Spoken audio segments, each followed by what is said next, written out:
I call the Agriculture, Finance, and Policy Committee meeting to order on March 30th, 2023. There is a quorum present.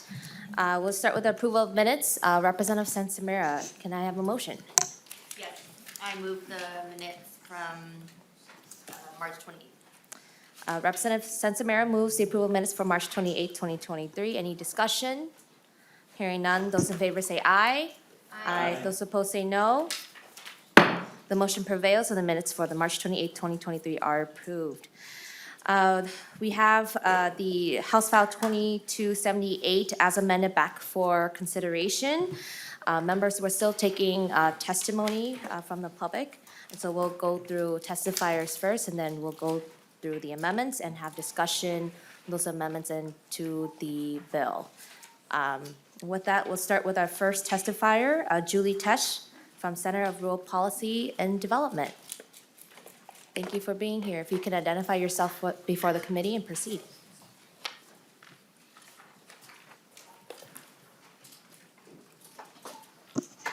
Madam Chair, members of the committee, my name is Julie Tesh. Thank you for allowing us to testify today. I'm not going to take much of your time.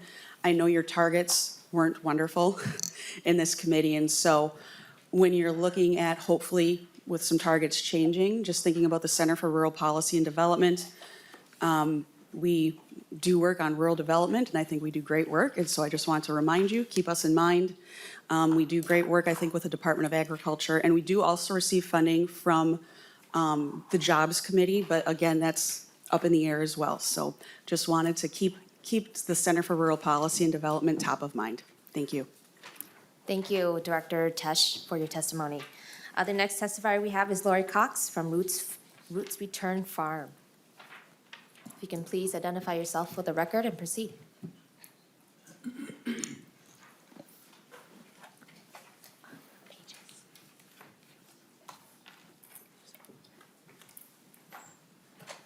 Good afternoon, and thank you, Chair, and thank you, members of the committee. I'm Lori Cox. I'm the owner and operator of Roots Return Heritage Farm in Carver. I'm an advisory board member of Minnesota Ag Water Quality Certification Program, my local county water management organization, Minnesota Institute for Sustainable Ag, and Minnesota Ag in the Classroom. Our small farm produces fruits, vegetables, and herbs without synthetic chemical use for the public. We utilize continual no-till cover crop rotations and organic methods for soil health, plant nutrients, and environment. This season, we're leasing our farm, and we're in a partnership to have more folks on our farm.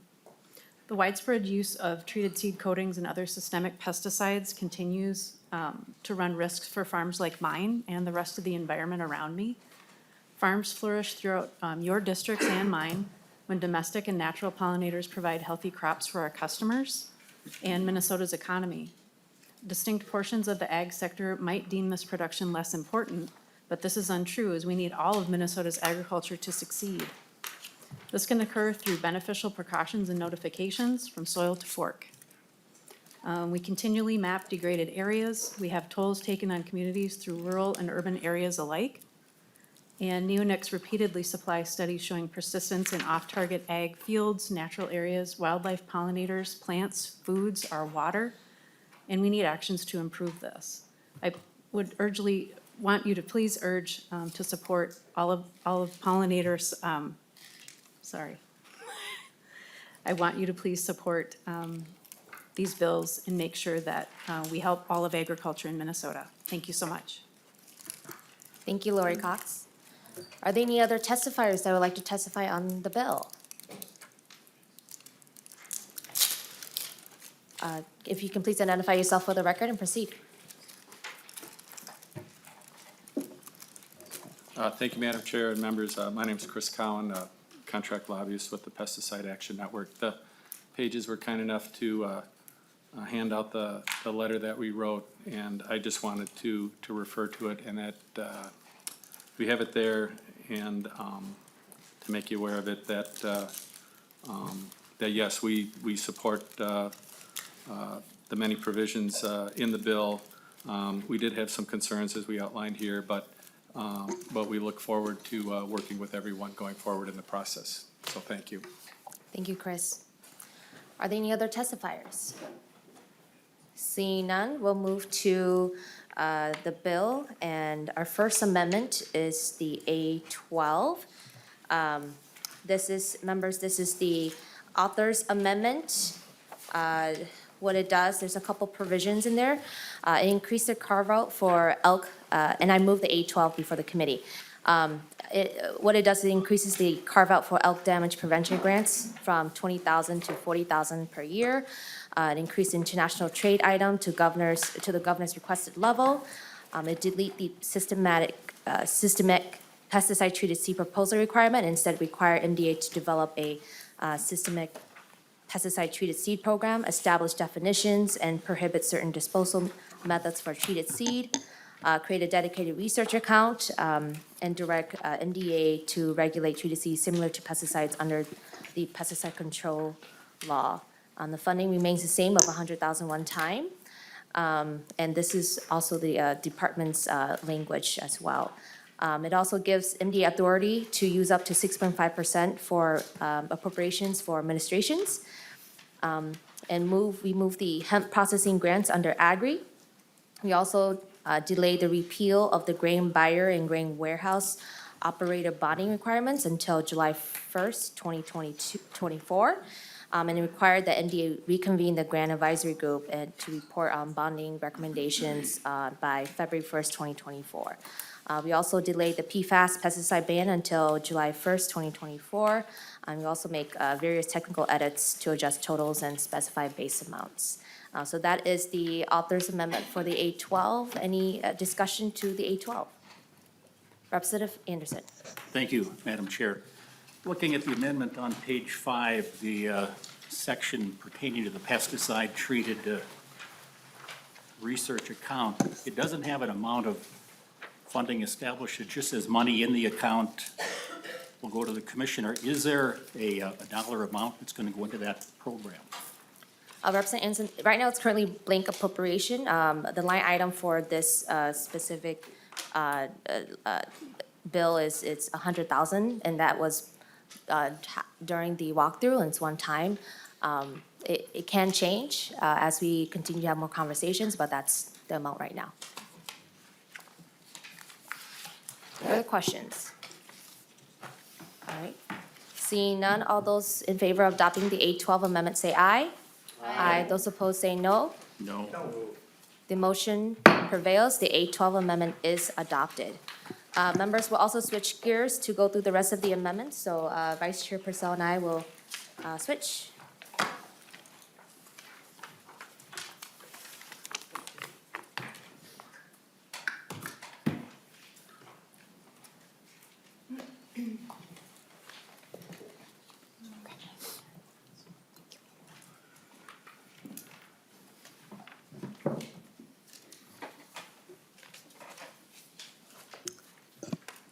Okay, Representative Vang. There is an amendment before us, the A3 amendment. I believe Representative Anderson, would you like to move the A3 amendment? Madam Chair, actually, that's Representative Harder's Oh, amendment. okay. Representative Harder, would you like to move the A3 amendment? Yes, thank you, Chair Purcell. I'd like to move the A3, and I will ask a roll call, please. Great, a roll call being requested. And please introduce the amendment, Representative Harder. All right, thank you, Chair Purcell. My amendment addresses, it's on page 41 of the bill, and I am requesting to delete the two words "or inert" in that one. And there are a few reasons why I'm requesting that. One of them is that this is going to be fairly expensive. So if you look at your DE1 on page, let me get to it. Page 4, 4.28. This will cost taxpayers $1.68 million in the 24-25 biennium. It also gives the Department of Agriculture an impossible task, and it's going to be growing the bureaucracy by adding roughly 4 FTEs. And I'm getting that information from the nonpartisan report, which is dated 2/16. And you're basically going to be canceling the effective pest management tools used not only by farmers, but also in non-agricultural uses, resulting perhaps in lower yields and less productivity. And you will basically create an unintended consequence as people turn to other methods that might have a greater negative impact on the environment. And to further the reason why that should be deleted is I'm going to take from the fiscal report and I'm going to read to the committee what our nonpartisan staff had to say about that. So bear with me, it's a little bit long.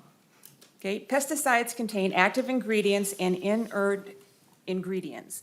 Active ingredients are the chemicals that control the target pest, while inert ingredients are included in the pesticide but do not act directly to control the pest.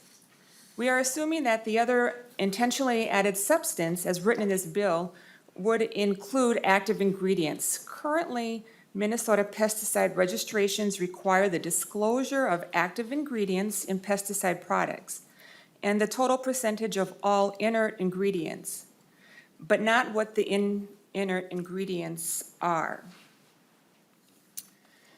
So at this time, MDA is unable to determine the exact number of pesticide active ingredients that would be considered a PFAS substance. Determining the exact number would require reviewing the chemical structure of all registered active ingredients, approximately 970, and inert ingredients used in Minnesota to estimate an approximate number of active ingredients that may be considered PFAS substance and prohibited by this bill.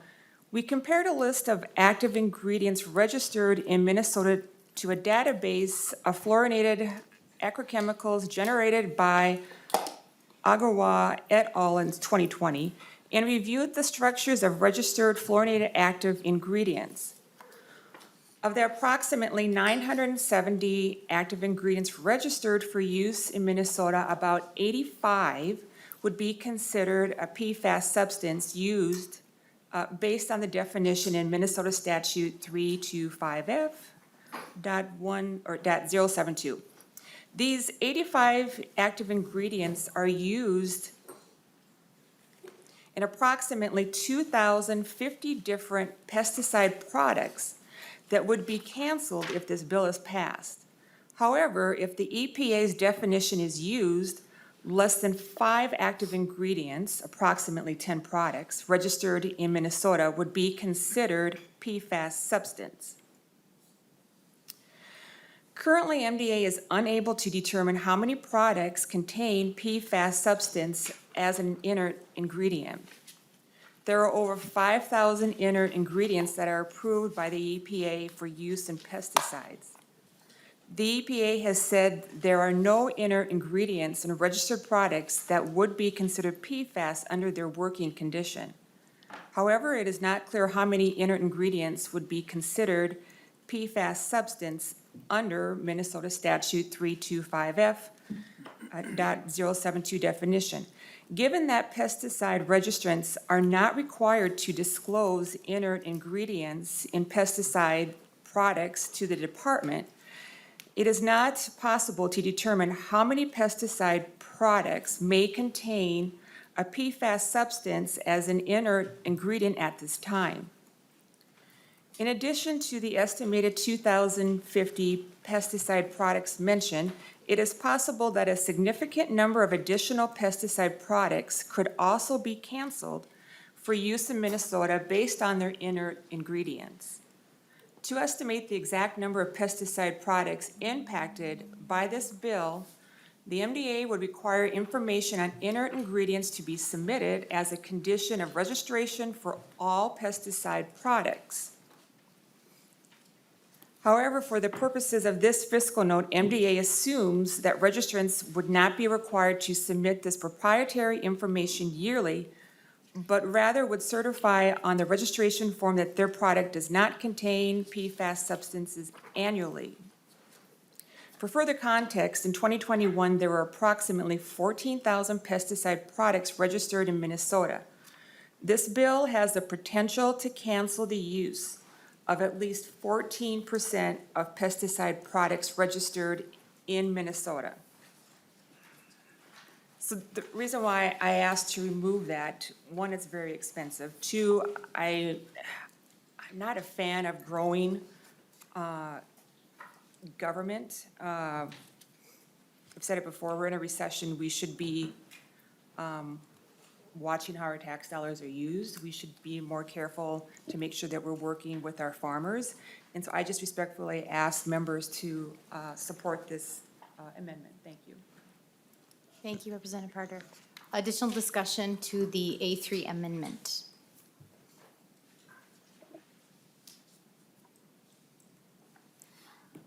Lead Anderson. Thank you, Madam Chair. I support the Harder Amendment. I think this is an extremely important provision in the bill, maybe the most important. And I'll have more to say about it on my amendment as well, but this change could have a really big impact on what is available for farmers to use, and also a big challenge on the department in how they're going to test and come up with the results of this. So I stand in support of the Harder Amendment. Thank you, Lead Anderson. Any additional comments or questions to the A3 amendment? Representative Vang. Thank you, Madam Chair.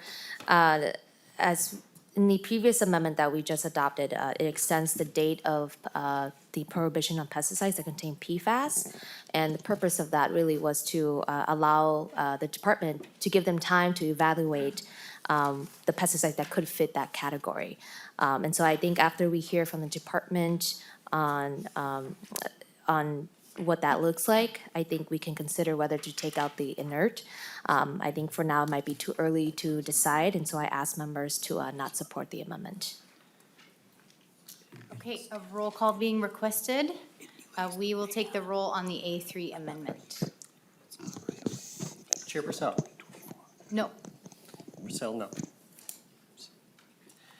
Representative Vang. No. Vang, no. Lead Anderson. Anderson, aye. Anderson, aye. Representative Cha. No. Cha, no. Representative Frederick. No. Frederick, no. Representative Hanson. No. Hanson, no. Representative Ream. No. Ream, no. Representative Sensormura. No. Sensormura, no. Representative Tabke. No. Tabke, no. Representative Burkle. Burkle, aye. Burkle, aye. Representative Harder. Aye. Harder, aye. Representative Jacob. Jacob, aye. Jacob, aye. And Representative Nelson. Aye. Nelson, aye. Seeing 5 ayes and 8 nays, the amendment is not adopted. And we will move on to the A5 amendment. Is this your amendment, Representative Nelson? Yes, it is. Okay, please move the amendment and tell us about it, please. Okay, the A5 amendment is I would move that for adoption, and the A5 amendment, there's been some changes to reporting and reviews and audits and all of this around grain buying, and there's some small, there were some changes that we had done, I believe it was a year ago, or maybe it was 2 years ago now, that had increased the limit of it, because it put some undue burden on some small elevators or small grain purchasers, purchasing under about $1 million worth of grain. And because of, really it came down to how they purchased the grain. If they purchased it with cash or a certified check, a cashier's check, those were all fine, they were exempt from this. But if they gave it a personal check or a business check, they fell back under the need of having an audit or a review. And these are quite expensive. And for a small company, it really put a lot of pressure on them, a lot of financial stress. It's about, I'm understanding about $7,000 to do an audit, kind of minimum. And one of the other challenges of an audit is yes, it's taking a look at the financials, but you know, you're almost a year late on looking at somebody's financials. And if somebody is in a, you know, grain purchaser is in a, maybe a bad position, a year back is really too far out to really have a good idea. You know, in a small, you know, especially a small town, or, you know, oftentimes, you know that if there's somebody having difficulty paying their bills or whatever, and so this would just really kind of clarify that an audit is not required, you know, in the or it's including, you know, allowing a personal check or a business check to be able to allow for an audit or exemption of the audit in, you know, and it's for grain buyers that are purchasing less than $1 million worth of grain. So it's really a pretty small group that it's affecting. But at the same time, this is a group that is, you know, being triggered by an audit. It's a very significant cost for them as well, and putting really a lot of pressure on them. So I would hope that this could be considered a friendly amendment, and I would encourage its adoption. Thank you, Representative Nelson. Other discussion or questions to the A5 amendment? Seeing none, Representative Vang. Thank you, Madam Chair, and thank you, Representative Nelson, for your amendment. Although it is a simple amendment, and I hear you on additional possible burden for the grain elevators, but with what we've been talking throughout session with what happens to farmers when a grain elevator fails, and we need to be able to maintain or increase a certain level of accountability. And I think with your amendment, it increases the exemptions from that. And so you know, I'm happy to have more conversations. As you know, in the previous amendment we adopted, looks at how we can continue to have those resolutions moving forward. And so for now, I'll ask members to not support the amendment. All right, thank you, Representative Vang. And all in favor of adopting the A5 amendment, please say aye. Aye. All opposed, say nay. Nay. And the amendment is not adopted. The next amendment before us is the A6 amendment, and I believe that is brought by Representative Burkle. Would you like to move your amendment and please describe it? Thank you, Madam Chair, and I'd like to move the A6 amendment. This amendment would delete Section 33 on page 52 on the Board of Animal Health language. Just for some context, for over a century, the Board of Animal Health has had the mission to work with producers and veterinarians, other agencies to eradicate diseases such as pseudorabies, brucellosis, mycoplasmas, bovine tuberculosis. And the board continues to monitor animal health in Minnesota by conducting surveillance testing for diseases like chronic wasting disease, avian influenza in poultry and scrapie in sheep. It's constantly preparing to respond to animal disease events by conducting emergency planning exercises and improving our ability to track livestock in the state. So we heard in testimony when this bill was heard that the board also has jurisdiction over quarantines and if necessary, depopulation of farms. And it's really important to understand that members of the Board of Animal Health really have to have a deep understanding of the livestock and poultry industries in the state to do their job effectively. So the mission of the board is to protect the health of the state's domestic animal population through education and cooperation with veterinarians and with producers and owners in communities. So with that, Madam Chair, I'd like to ask a roll call vote. Thank you, And I Representative. ask for a A roll call vote being requested. We will have a roll call vote.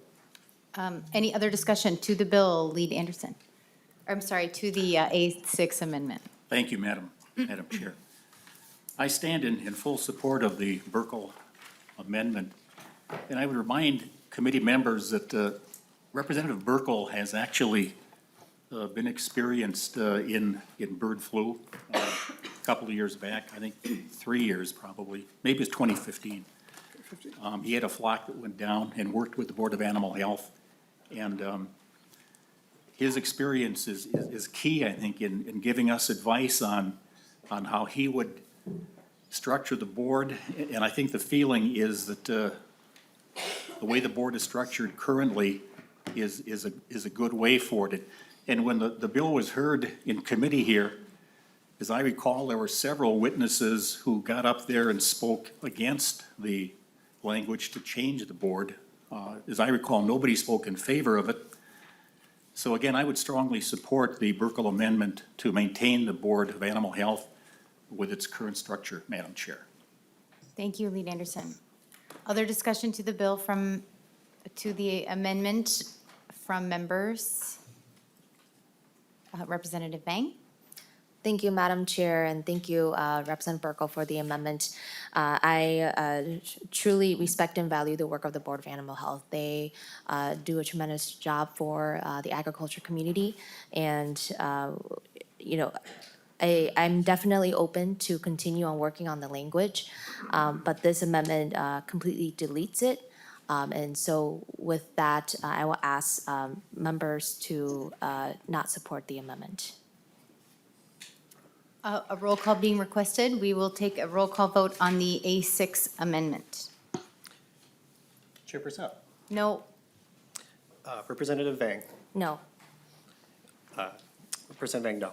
And then Chairperson was a no. Lead Anderson, Anderson, aye. Anderson, I. Representative Cha, No. Cha, no. Representative Frederick? Frederick, no. Representative Hanson? No. Hanson, no. Representative Ream? Ream, no. Ream, no. Representative Sensor Murrah? No. Sensor Murrah, no. Representative Tabke? No. Tabke, no. Representative Burkle? Burkle, aye. Burkle, aye. Representative Harder? Aye. Harder, aye.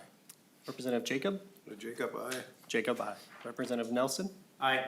Nelson, aye.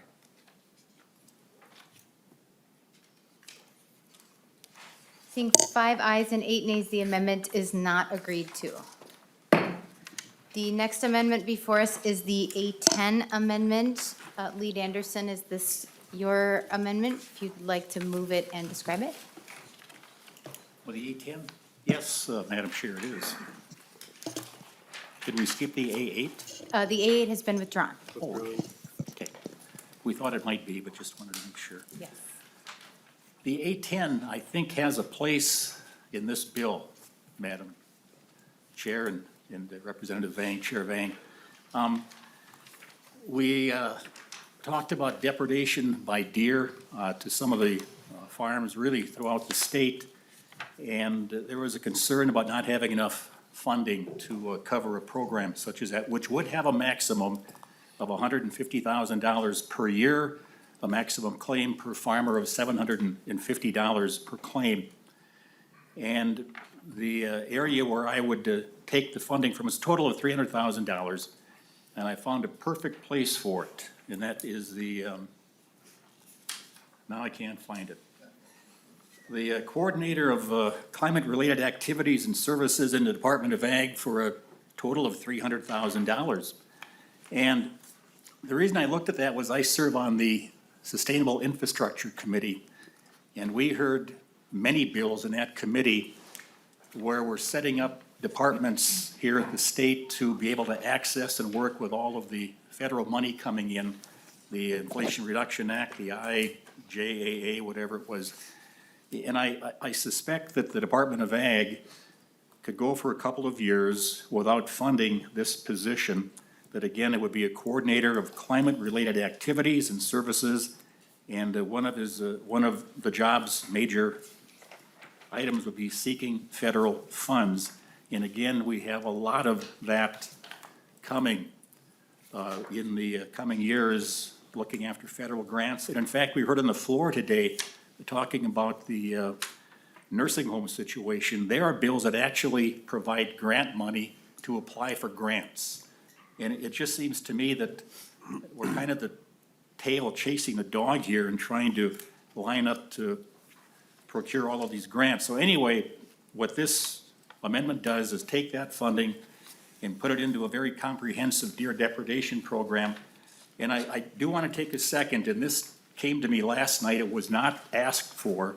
It was sent to me, if I can find it here, on social media. And it was a message from somebody, her name is Beth. And she writes, "Dear Paul, Andy and I are having serious deer problems this winter. Andy contacted the DNR and they came out to the farm. They are destroying our livestock feed. The DNR said there was no programs available at the county level to help in any way.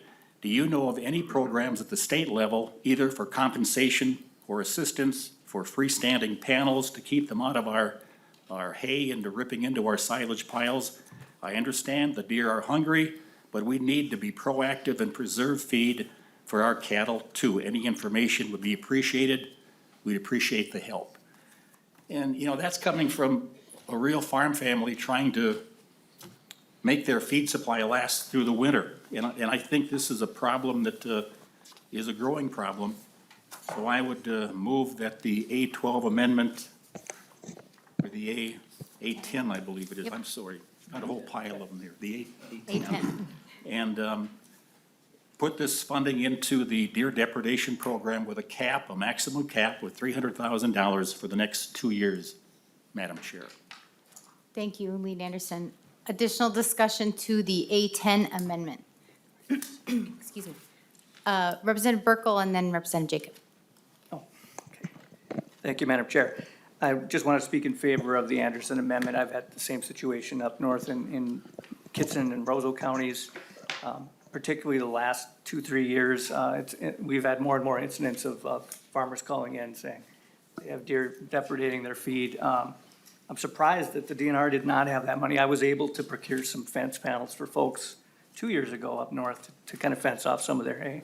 But there's a need for a program like this, especially in the circumstance now where we're not allowing any deer feeding in those zones up there due to CWD. We've got more and more deer congregating on farms and just tearing into hay and silage piles up there. So I'd speak in favor of the Anderson amendment. Thank you, Representative Burkle. Representative Jacob. Thank you, Chair Purcell. Yeah, I would speak in favor too. Just personally, my own farm, it's 90% surrounded by wildlife management area. Many times I've seen as many as 70 deer roaming across my fields, destroying the crops. But it's not just myself, it's our entire township, the majority of our county. My township is more than 75% owned by the DNR. And one of the further problems that we're having is the rate at which the DNR, the crop plot, feed plots that have been taken out of production in the last 5 years due to the insecticide limitations on the treated seed. So those deer are all turning into predators on the surrounding farmland. The DNR is not feeding them anymore. This is just gravely needed. And the solutions that they've offered us are things like what they call fire pots. And they're just, it's a machine that takes in LP fuel and fires off every about 30 minutes to sound like a shotgun, and the deer just very quickly get used to it. But I mean, that's not even a Band-Aid fix for the real problem. So I mean, this is it's just very needed. So I plead with you, please. Thank you, Representative Jacob. Representative Hanson. Thank you, Madam Chair. And just think what's going to happen when there are fewer hunters because of chronic wasting disease and they stop hunting.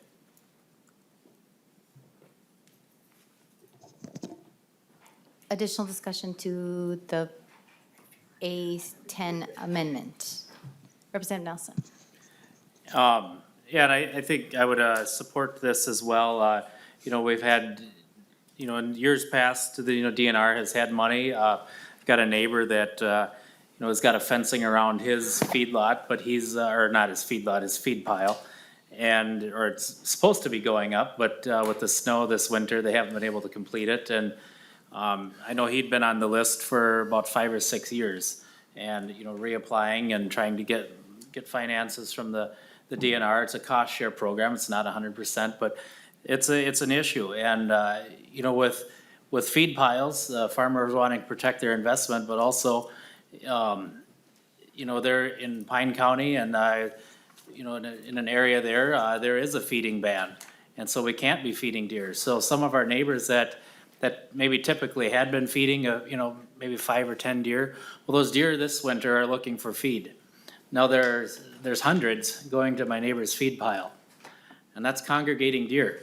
So this is a real issue that, you know, could be limited and, by, some funding for you know, this depredation, whether it's some fencing or things like that. So I think it is something that support and can, support the wild herd. Thank you, Representative Nelson. Additional comments to the A10, Lead Anderson? Well, depending on what the chair says about the amendment, I would request a roll call if she's not in favor of it. But again, I would just tell members, we're talking about a Department of Agriculture Climate Implementation Coordinator on one hand, and on the other, helping real farmers who have real problems with their real livestock feed, trying to feed their real livestock. So I would ask for a green vote on the amendment, the A10 amendment. Thank you. Lead Anderson, a roll call being requested. We will take a roll call. Any additional discussion to the A10 amendment? I will just chime in that what I know about the having that position, because the idea is that there could be these federal funds coming. I wish there was more money in our budget target overall, but also especially for soil health. That's definitely a place where I am hopeful we could get some of these federal funds, and if we had a coordinator person, they could help that get to real farmers. I take a little exception with the using of the word real farmers so many times. Farming is quite varied in our state, and lots of folks deal with deer predation. So I wish there was more funding, and I hear the need, and just I myself think that that's a really important coordinator role to keep in our budget. Madam Chair. Yes, Representative Anderson. Madam Chair, I just want to clarify, I didn't intend by saying real farmers, I just meant that these are real people having a problem. I didn't mean to infer anything about what a real farmer was, just that these are real people having a real problem. Okay. Thank you, so noted. Representative Vang. Thank you, Madam Chair, and thank you, Representative Anderson, for the amendment. I know we've had a couple of conversations about this, and we've also heard compelling stories from farmers impacted by crop damage by deer, and thank you, Representative Jacob, for sharing your story too. I think the bottom line for me is really, I don't want this to be costly to future tax-paying dollars. I know that Representative Anderson, I recognize that you did limit it to $300,000, but I don't think that's the actual cost of compensating farmers impacted by deer. And I think there are resources out there currently, federally, in terms of crop insurance that can be more sufficient in protecting farmers from these sorts of situations. And so I would ask members to not support the amendment. Okay, a roll call having been requested, the clerk will take the roll. Chair Purcell. No. Purcell, no. Representative Vang. No. Vang, no. Lead Anderson. Anderson, aye. Anderson, aye. Representative Cha. No. Cha, no. Representative Frederick. Excused. Representative Hanson. No. Hanson, no. Representative Ream. No. Ream, no. Representative Sensor-Mura. No. Sensor-Mura, no. Representative Tabke. No. Tabke, no. Representative Burkle. Burkle, aye. Burkle, aye. Representative Harder. Aye. Harder, aye. Representative Jacob. Jacob, aye. Jacob, aye. Representative Nelson. Aye. Nelson, aye.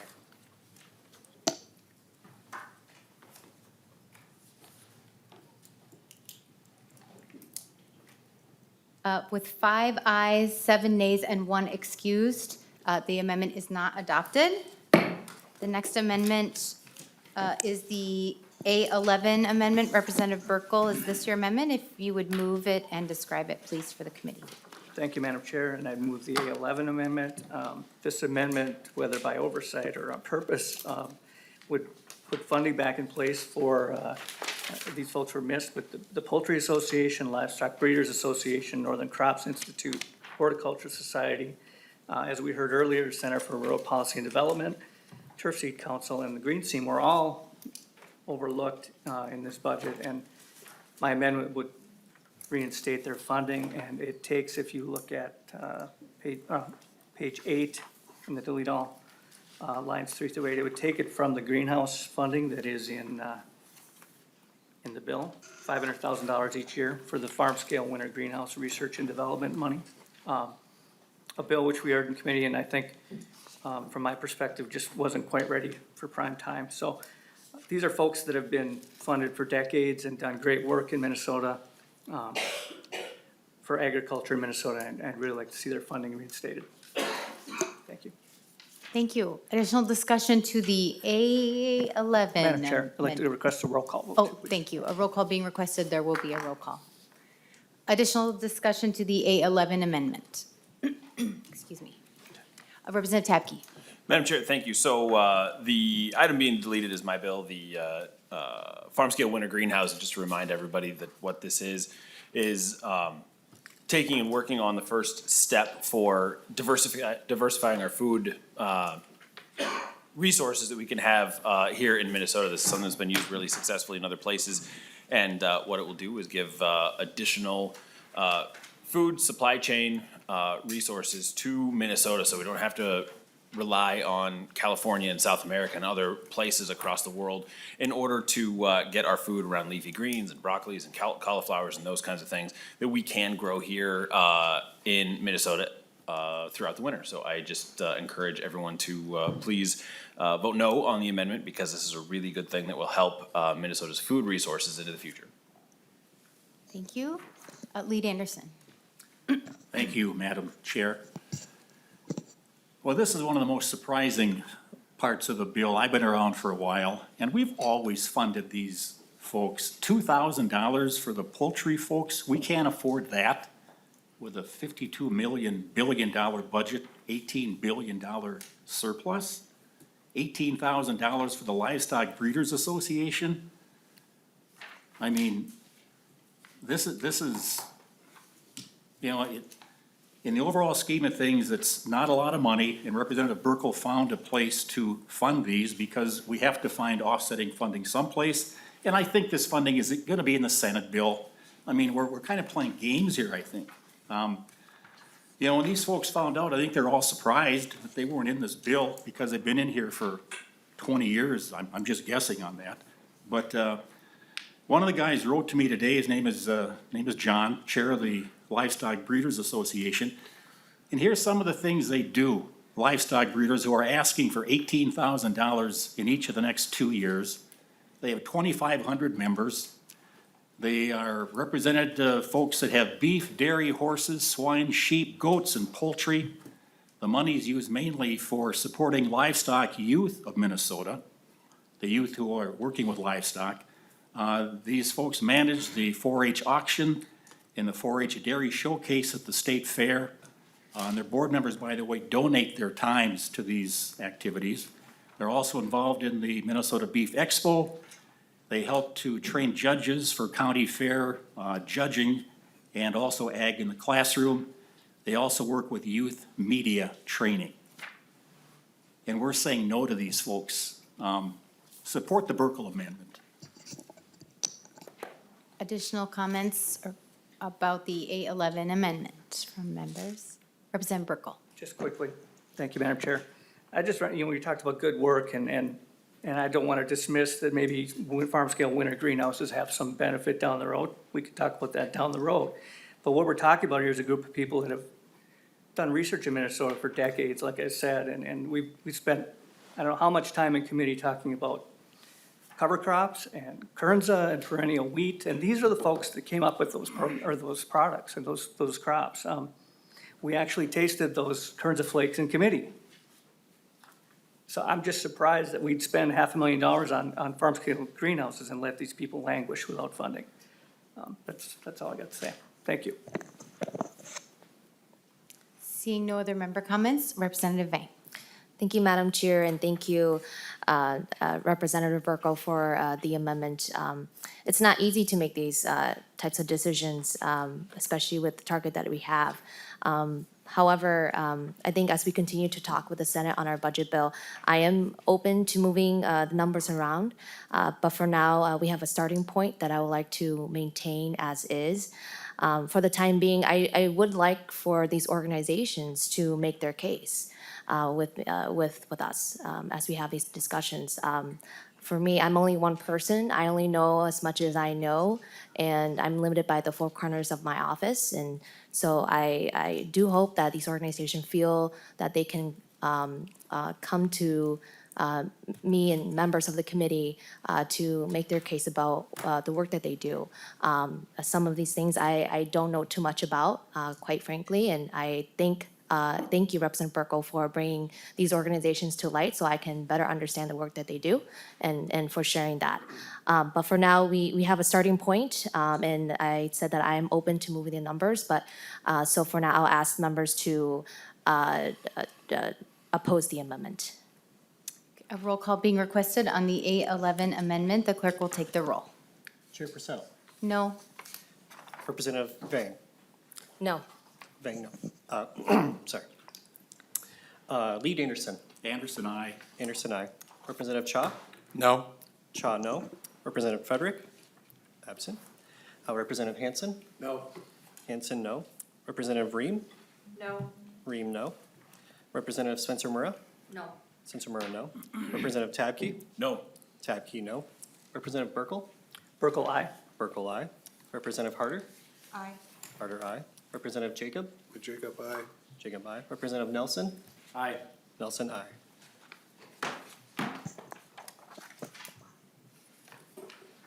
With 5 ayes, 7 nays, and 1 excused, the amendment is not adopted. The next amendment before us is the A13 amendment. Is this Representative Anderson? When you are ready, please move the A13 amendment and introduce it to the committee. Thank you, Madam Chair. I'd like to move the A13 for possible inclusion in the omnibus ag bill. Thank you. Representative Anderson, to your amendment. Thank you again, Madam Chair. What this amendment does, it strikes 2 lines in this bill. It's section 14, and it deals with the testing and the banning of pesticides that may contain PFAS.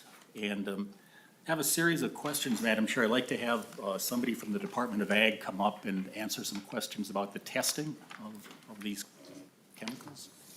If someone from the Department of Agriculture can make your way to the stand, thank you. And once you arrive, please identify yourself for the record. Excuse me, Madam Chair, for the record, my name is Dan Stoddard. I'm Assistant Director for Environmental Programs for Pesticides and Fertilizers at the Department of Ag. Thank you, Mr. Stoddard. Representative Anderson. Thanks, Madam Chair.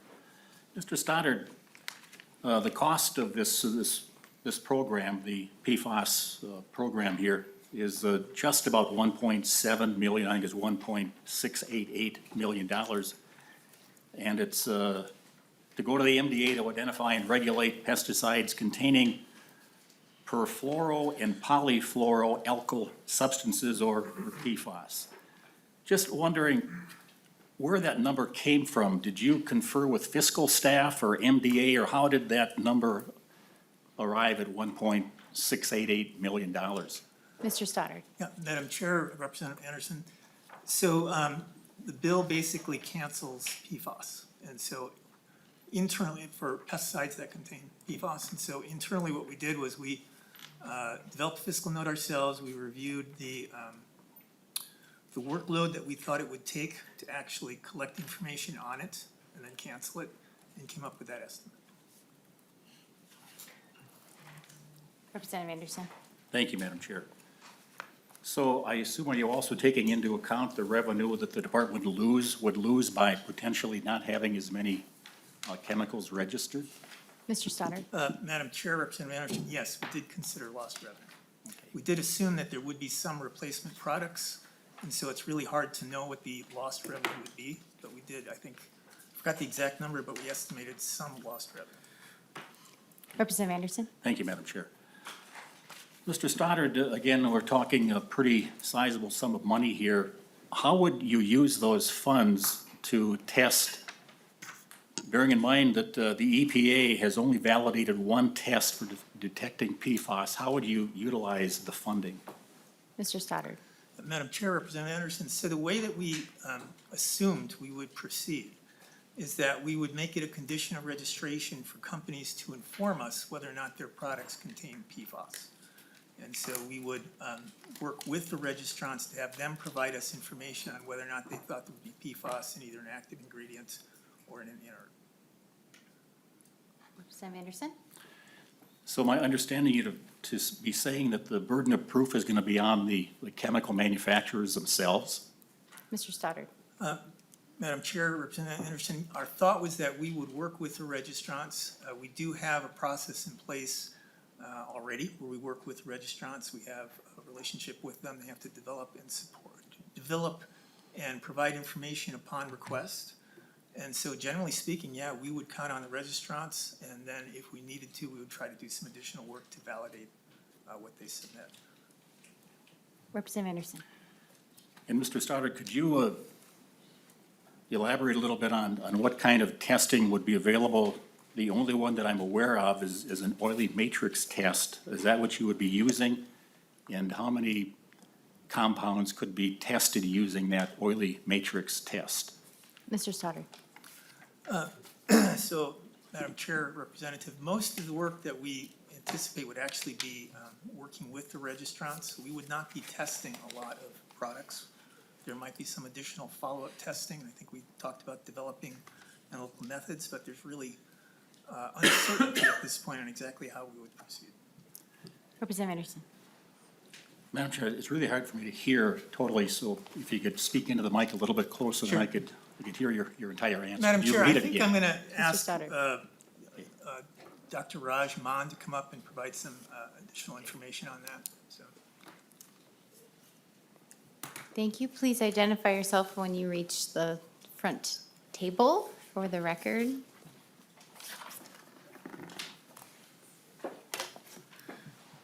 Thank you, Madam Chair, and for the record, my name is Raj Maan, and I'm a section manager at the Minnesota Department of Agriculture, Pesticide and Fertilizer Management Division.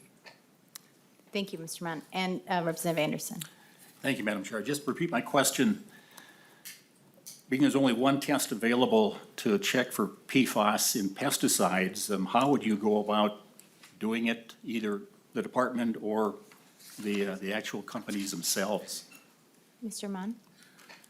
So, Madam Chair, we will be utilizing only those methods, those are available. We can work with our laboratory also to develop additional methods if possible. Right now, we can use only the one method you are talking about. And Madam Chair, if I Stoddard? may comment, so again, we anticipate that most of this effort will be working directly with the registrants. The lab component that we included in the fiscal note would be some some validation sampling. It would not be a large amount of sampling, and it wouldn't be sampling specifically to determine whether or not a product had PFAS initially. It would be more or less follow-up sampling to validate whether or not any products that were remained did not have PFAS. Representative Anderson? But I repeat my question, if the only test available, validated by the EPA, I believe can test 28 compounds out of some 9,000 possible compounds, how can we verify whether a compound has PFAS or not? Mr. Stoddard? Madam Chair, Representative Anderson, I think there's a lot of unknowns at this point. So this is really a new issue for us, and we are not sure exactly what the process is going to be to determine whether or not products have PFAS. So our initial thoughts is that we work with the registrants. They have a condition of registration that they need to confirm to us that they do not have PFAS in any way in their product. And then there would be some additional sampling that we planned on in the future for products that remain in channels of trade to determine whether or not PFAS would be present in those. Our lab does not currently have capacity. We anticipate that we would develop that capacity, but the exact methods, I'm not sure. This is something that would have to unfold over time. Dr. Mann, did you have anything to add? I didn't want to skip you. No, I do not. I think what Okay. Mr. Stoddard said. Thank you. Representative Anderson? Thank you, Madam Chair. So in your opinion, if we can only test just a few of these compounds And according to the language in section 14, which reads, the commissioner must not register under section 18B.26 a pesticide product that contains, let's just say PFAS, as an active or an inert ingredient. So if you or the company can't verify that a product does or does not contain PFAS, am I correct in saying you can't register it then under the wording of this section? Mr. Stoddard? Madam Chair, Representative Anderson, so we would approach this with the understanding that the companies that are making pesticides, including their inerts, have a very good understanding of the content of those products. They have chemists, they have analytical chemists who should be able to determine whether or not these products have any pesticide, have any PFAS in the pesticide. That is the approach that we anticipate that we would take. And then over time, we also anticipate that we would learn a lot more. We would have some understanding from EPA and from others whether or not certain kinds of inerts have these compounds. We already have an idea on active ingredients that have the compounds. And so I think we put that in our fiscal note right now. We estimate about 85 active ingredients have these products. And that could be as many as, have PFAS, that could be as many as 2,000 products that have this. We do not know much about inerts, and so we would have to work with the companies to have them tell us whether or not they believe inerts are present. And then over time, we anticipate that we would get more information on the inerts. EPA does maintain information on inerts. There's 5,000 inerts that they register, and hopefully we'd be able to get more information from them also. Final follow-up, Representative Anderson? No, that's all the questions I have for them. Thank you. Representative Hansen? Thank you, Madam Chair, and Mr. Stoddard. So essentially, you're trusting but verifying, is that correct? Mr. Stoddard? Madam Chair, Representative Hansen, yes, in a way. I guess initially we would work with the registrants, but this is what we always do. We work with the registrants and ask them to disclose the contents of their products. And then over time, we anticipate that, again, we would learn more and be able to have more refined questions and a better understanding of which inerts have PFAS. Thank you. Additional questions or comments to the A13 amendment? Lead Anderson. Thank you, Madam Chair. I just finished my questions. Now, I'm just gonna tell folks that the EPA subjects all new pesticide products to human health, environmental review and testing to satisfy the standards for their registration. And some of those tests can include, depending on the type of pesticide, product chemistry, physical and chemical properties, acute, subacute, and chronic testing, efficacy testing, ecological testing, environmental, applicator exposure, and even in some cases residue chemistry.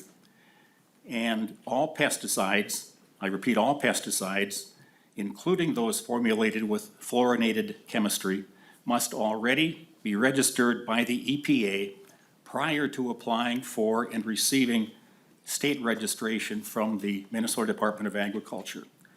And before pesticides can even enter commerce in Minnesota, they must already be deemed safe by the EPA.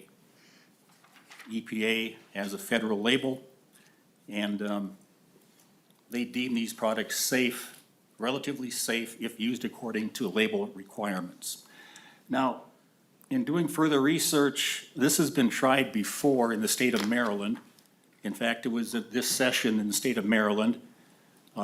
Language was introduced to pretty much do the same thing, require manufacturers of pesticides to submit data that proves a pesticide product does not contain PFAS prior to registration in that state. And it appears that when they found out the narrow testing available for that PFAS in pesticides, which is different than checking for PFAS in drinking water. It's a different test, and that test for drinking water is not approved for pesticide testing.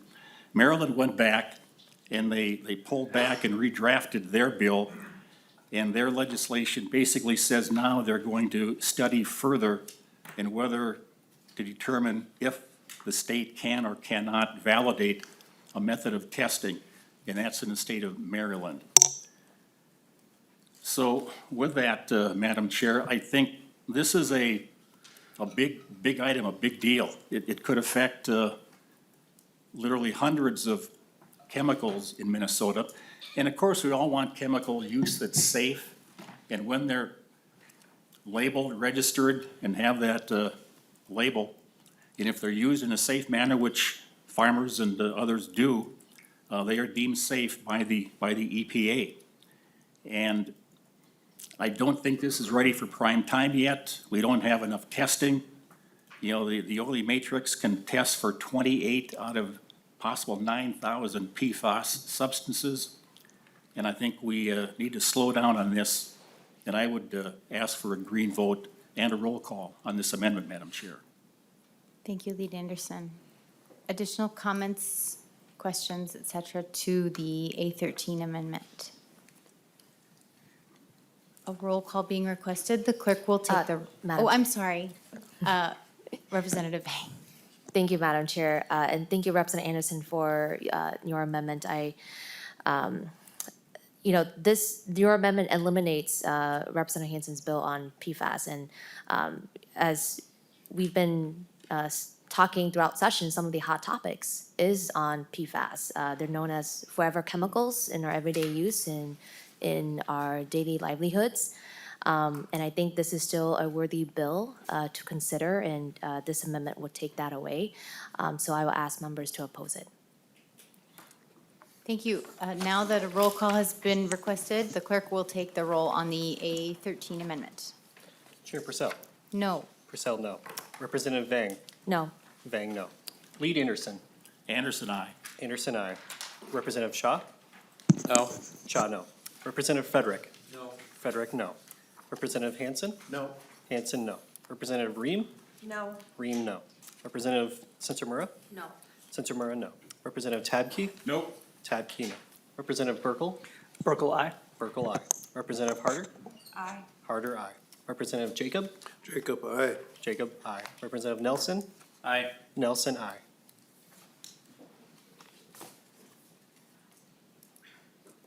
With 5 ayes and 8 nays, the amendment is not adopted.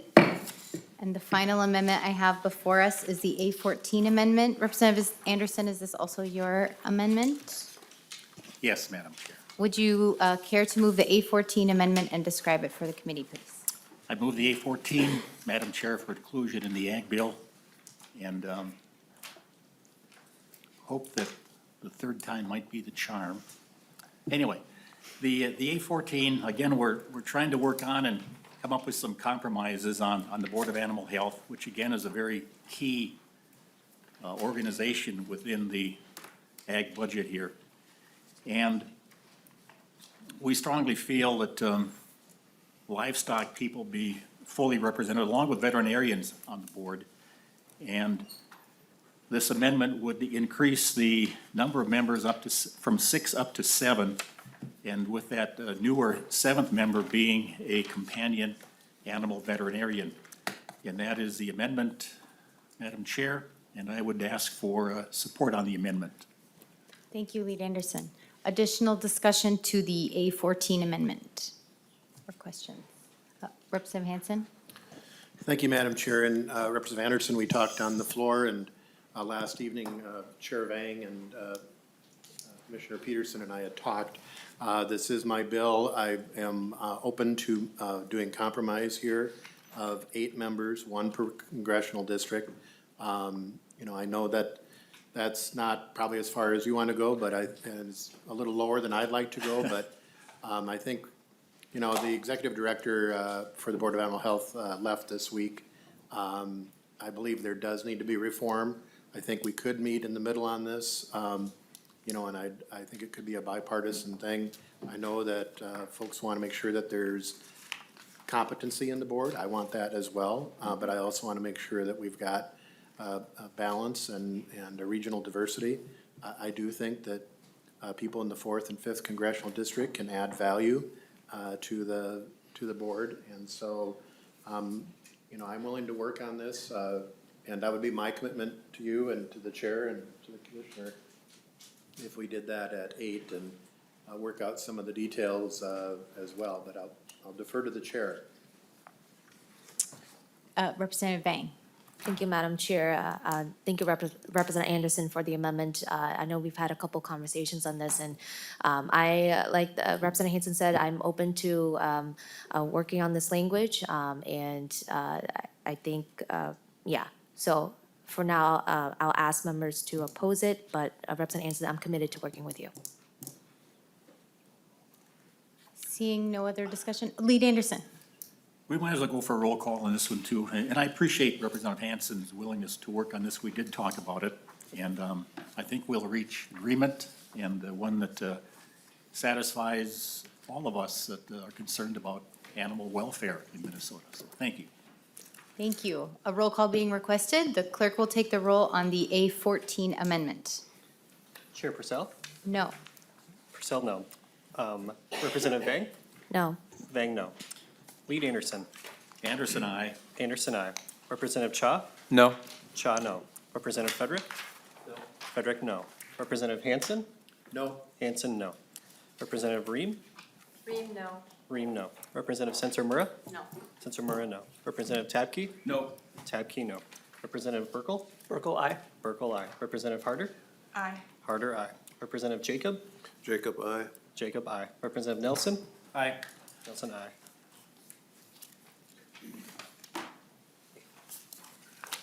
With 5 ayes and 8 nays, the A14 amendment is not adopted. I do not have any other amendments to the bill. So now we can move on Madam- to discussion of House File 20. Madam Chair, I just want to confirm, is there the A15? The A15 has been Okay. withdrawn. Okay. Sorry, I should have mentioned that. So now we can discuss House File 2278 as amended. Discussion to the bill.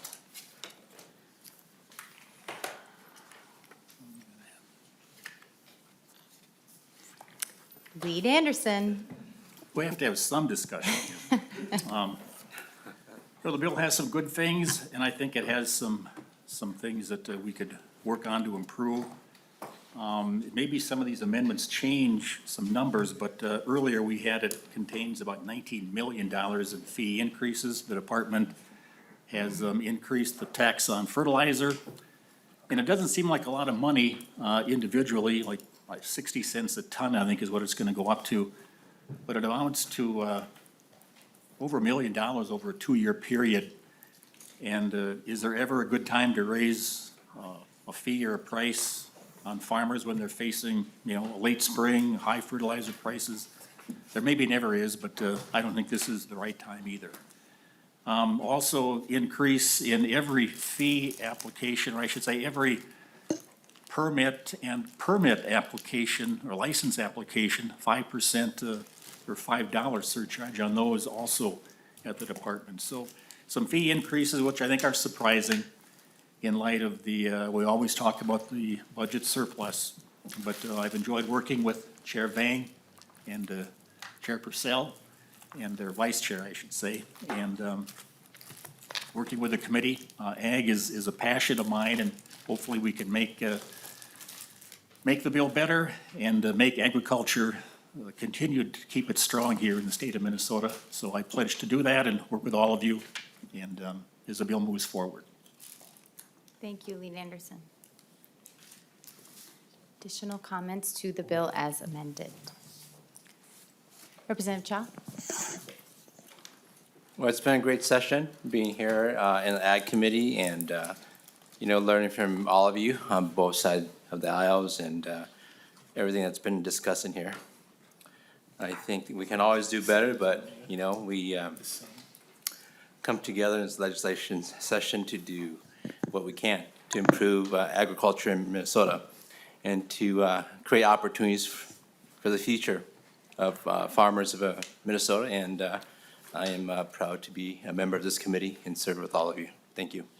Thank you, Representative Cha. Additional comments, questions? I will just echo what Lead Anderson and Representative Cha expressed. This has been a wonderful learning opportunity, and I tell everybody I know that this is the best committee. So thank you all for being here, and the folks in the audience who are keeping an eye on us doing our work as well. Representative Vang. Thank you, Madam Chair. First, I want to thank the staff on the committee for their hard work. They are truly the A in the ag team. Every decision we make as members, staff puts in twice and triple the work behind the scenes to follow through. So thank you to Amanda Rudolph, Molly Peterson, Colby Sullivan, Ken Savory, Matthew Saucer, and Zach Collins, and also Mark Neasley. Agriculture remains to be an important sector of Minnesota. I hope that stakeholders find a piece of your contributions here in this bill, from big ag to small ag, rural to urban, environment to economic development. I also want to thank you, Lead Anderson, for your hard work and dedication to this committee.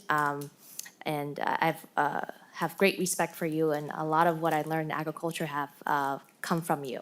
So thank you so much for your contributions to this committee as well. And with that, Madam Chair, I ask for member support on this bill. With that, Representative Vang renews her motion for House File 2278 as amended to be adopted, and where is it going? To Ways and Means Committee, and that the staff is directed to make any technical corrections as needed. All in favor, please say aye. Aye. All opposed, say nay. No. The ayes have it. The bill is passed and on its way to Ways and Means. We do not have a next meeting scheduled right now. So as far as we know, this may be it for the session. So thank you, everyone, and Madam Chair, and we are now adjourned.